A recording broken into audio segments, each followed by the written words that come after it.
Welcome to session 4 of the Citibank Custodial Services story in Thailand. So let's start with a brief recap. So we talked about some fun anecdotes in the last session and on how we improve the product. So again, we'll start off with some fun anecdotes in this session. So one of the things that happened after we had settled down in Thailand, and news would kind of spread in India as to that we were well settled in Thailand, enjoying ourselves, and so our training center for Citibank was in Singapore, and then later shifted to Manila. But a stop in Bangkok while you went to Singapore or Manila was very much on the cards. And so people would love to spend a little bit of time with us and stay with us. For those people who knew us in Citibank, which was quite a lot. So in some ways, we became like a guest central. So as soon as one guest would come in, another guest and leave, another guest would check in. So we had a lot of guests, but we kind of enjoyed it. And we kind of did a system such that the guests who came in were pretty much on their own, and we didn't have to squire them around. So that was kind of an interesting bit of stuff that we had to deal with. The other thing which was kind of interesting was that suddenly we had a lot of money compared to what we had in Thailand. So if I remember right, we would get about $60,000 a year after tax, because the tax there was something called hypothetical tax, and that was all equalized. But after that, so we would in a sense get a $60,000 a year salary, and this was way back in 1990. Now compared to that, our salary after tax in India, converting to dollars, was probably around maybe $10,000 at the best per year. So, it was like a six-fold salary increase. So obviously we felt very rich. Then we did all kinds of shopping, which some of the shopping I don't think we use even now. We bought a Custodial cutlery set, we bought Wedgwood dinner plates, we bought Swarovski crystal, all these little crystal trains and so on and so forth. So every time I would go to Hong Kong or Singapore, which I did quite frequently from Thailand, I had this huge shopping list, and I would come back with a fair amount of shopping. So that was another piece of our experience where, some of the difficulties of adjusting to a new country, adjusting to a new work culture, kind of get taken care of by the amount of money that you get and, your shopping experiences. So this was also where I got introduced to investing. And that was again a lesson which stayed with me for the rest of my life, because now I had this money and I had to invest it. So I wasn't familiar on how to invest money. I couldn't necessarily, I had the option of doing fixed deposits in India, but that was pretty not all that lucrative. And India was having some balance of payment issues and so on and so forth. This was just before the 91 crisis in India. So India didn't look like a very good destination to invest money. So then, and Thailand was booming. So now how do I get access to the Thai market? So again, because I was an expatriate in Thailand, it wasn't very easy for me to get access to the market. And then, dealing with the Thai brokers and so on and so forth was not easy because I didn't speak the language. So then I figured that, using a company in Hong Kong would be great. And so I got an understanding of mutual funds, and I still remember the company that I used, which was called Jardine Fleming in Hong Kong. And so because I was in the financial space and I was also looking at custodial services, I started understanding this. So now if I look at my net worth today, the amount of money that I made through bonuses, salary, etc., are probably less than 10 or 20% of my net worth, the savings that resulted from that.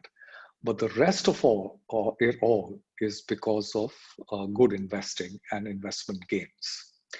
So the other piece that I want you all to think of, those who listen to this video and are trying to learn disruptive innovation, is that disruptive innovation is not something which is standalone. You have to look at other things. You have to take care of your health, you have to take care of your wealth, and also your job or your work and your family and so on and so forth, and generally try and tend to be happy. Because disruptive innovation by its very nature can be very taxing. And if you are not happy, then it becomes really hard to deal with all the stress that disruptive innovation brings. So now we had a very good product. So again, it came to the classic thing as to how do you sell the product and how do you grow your market share. So getting our customers to say, wow, the few existing customers that we had, and then using them as referrals to try and get other customers. And then one of the biggest challenges in this business was, how do you handle the migration? Because here, if you were trying to migrate a customer who had been investing in Thailand even for a couple of years and they had a fair number of stocks, then the amount of paper which had to be migrated and how you handle that migration was a pretty difficult exercise. So we had to convince people that we would be able to handle this migration without causing them disruption. Because remember, they are trading and they're buying and selling stock. That's their main thing. Having good custodial services is pretty important, but not as important as doing the right trades and making money. So getting people to migrate was quite difficult. And the fact that we got a few large customers to migrate and raised our market share to 36% is quite remarkable. As you'll see, it was the gain in market share was not only by migrating customers from other banks, but also getting a fair number of new customers who were first-time institutional investors in Thailand. Now, also key in this whole thing was eliminating waste. So pretty soon we said that we do not have a paper option. So if you cannot deal with us electronically, then we will not deal with you. Right? So this again was quite challenging because quite a few people, and remember this is 1992, somewhere around that time, paper is still very much something that people want.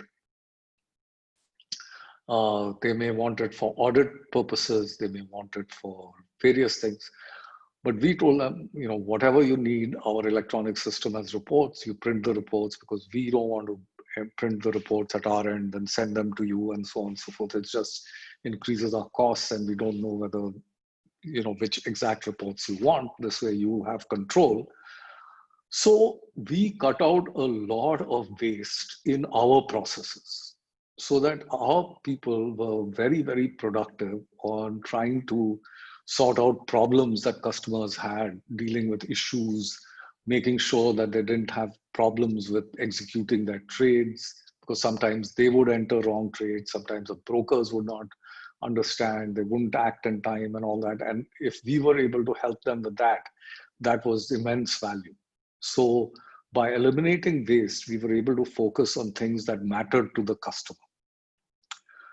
The other very important part was building team belief, that we used to celebrate our wins.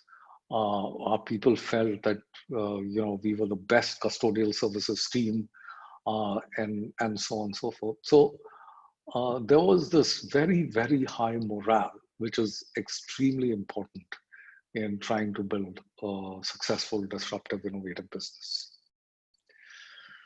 Now, the other interesting thing that Citibank soon realized in the Asia Pacific region, and there was a person who headed the custodial services business for Citibank across Asia Pacific, and that was a gentleman called Roger Davis.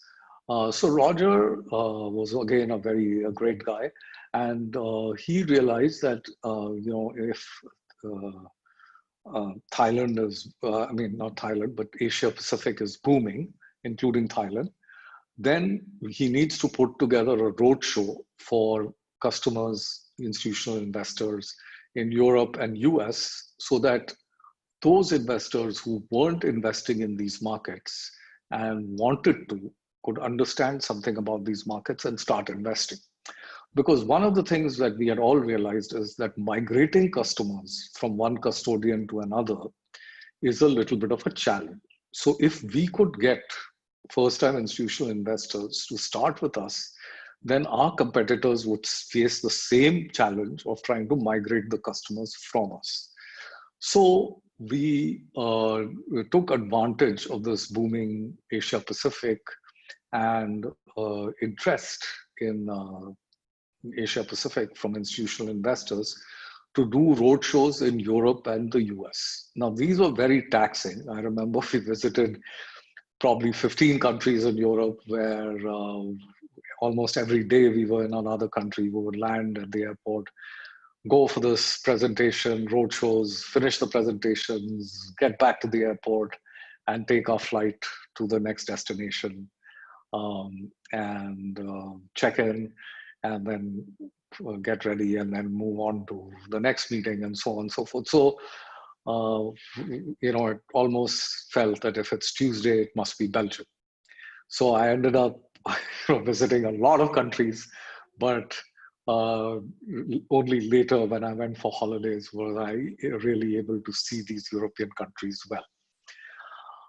So we also did some travel in the US, but that was kind of easy because there were just 2 or 3 US centers that we needed to go to, and we would cover most of the institutional investors, which were things like New York and Boston and Chicago, and a little bit, I think, in San Francisco, but it was mainly New York and Boston. So that is how we ended up getting quite a few first-time investors, and we made that journey into Thailand quite easy, and we managed to attract a fair amount of foreign investment into Thailand, which the Thai government really liked Citibank for. Okay, that's all for this session. The story will continue in the next session, which will be the last session to conclude the story of Citibank Custodial Services in Thailand from 1989 to 1993. Thank you very much for listening to me.